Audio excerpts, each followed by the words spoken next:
2025 भर्तियों का वर्ष आज ही सुनिश्चित करें अपना सिलेक्शन और डाउनलोड करें तैयारी कर लो ऐप।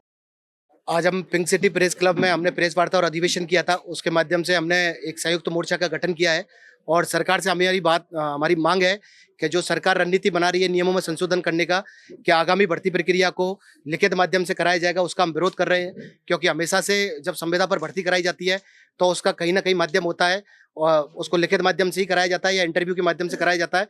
तो सरकार से हम मांग कर रहे हैं कि जो आगामी भर्ती प्रक्रिया की जाए उसको मेरिट और बोनस अंक के आधार पर ही किया जाए, नहीं तो संपूर्ण राजस्थान के अंदर संविदा कर्मचारी कार्य बहिष्कार करेंगे, सड़कों पर उतरेंगे।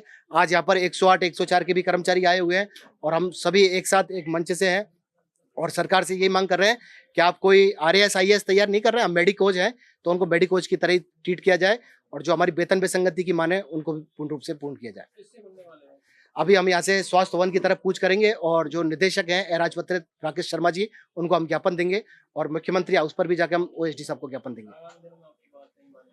आगामी बात अगर दिनों में बात नहीं मानी जाती है तो राजस्थान के अंदर हम 108, 104 के माध्यम से समस्त एम्बुलेंस कर्मचारी हड़ताल करेंगे, NHM कर्मचारी हड़ताल करेंगे और राजधानी में 15 जनवरी से पूर्व राजधानी में एकत्रित होंगे। एक बार ये पहली दफा नहीं है, लगातार नशे कर्मचारी धरने पर हैं, वापस भी धरने पे। धरना इसलिए है सर क्योंकि जो हमारे मंत्री जी है वो हमारी मांग सुन नहीं रहे हैं।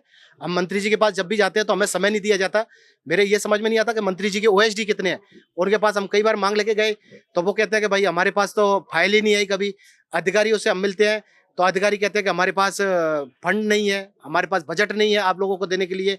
और इस तरीके से अगर सरकार, और सबसे बड़ी हमारी गलती रहती है कि सर हम संविदा पर कार्य करते हैं तो हम हड़ताल आंदोलन करने की बजाय हम अस्पतालों में काम करते हैं। अब सरकार चाहती थी कि हम सड़कों पर उतरें तो आज के बाद हम राजधानी में सड़कों पर ही उतरेंगे, अपनी मांग के लिए लगातार आंदोलन करेंगे। पिछली बार जब डॉक्टर और नर्सिंग स्टाफ छुट्टी पे गए थे, हड़ताल पे गए थे, तो उन्हें चेतावनी दी गई थी अगर हड़ताल से वापस नहीं लौटे तो आप हटा दिया जाएगा। बिल्कुल ये चेतावनी दी थी सर। उस टाइम हमने संविदा कर्मचारियों ने मोर्चा संभाला था, उस टाइम पर सरकार का साथ दिया था क्योंकि हमें आश्वासन दिया गया था कि आपकी मांगें पूरी की जाएंगी। लेकिन सरकार ने हमेशा से हमारे साथ धोखा किया है। सरकार हमेशा बेरोजगारी और संविदा के नाम पर सरकार बनाती आई है, चाहे कोई सी भी पार्टी हो, और फिर वापस से सरकार में आकर वो उसी तरह के नियमों में उलटफेर करते हैं और उसका हम विरोध कर रहे हैं सर। एक ही विभाग नहीं है, कई विभाग ऐसे हैं जिनमें हर जगह ठेका का लगातार विरोध है कि सरकार फिर भी पूर्व मुख्यमंत्री श्रीमान अशोक गहलोत जी एक नियम लेके आए थे एक RSLDC बोर्ड के गठन का। तो सरकार की परिपाटी आ रही है कि भाई कोई अच्छा काम करता है तो उसको रोक दीजिए। सरकार को ठेकेदार से फायदा होता है सर।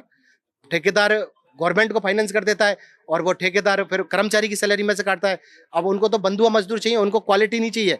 आप देख लीजिए कई जगह अस्पतालों में आपने को देखने को मिलेंगे कि जहाँ ECG टेक्नीशियन नहीं है, भाई यूट्यूब पर देखकर ECG की जा रही है।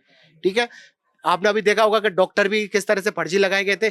इससे कोई मतलब नहीं है, सिर्फ अपने को बजट बताना है, पैसा बचाना है, वो कार्य सरकार कर रही है। हम सरकार से मांग कर रहे हैं कि ठेका प्रथा को बंद करके RSLD बोर्ड का गठन किया जाए।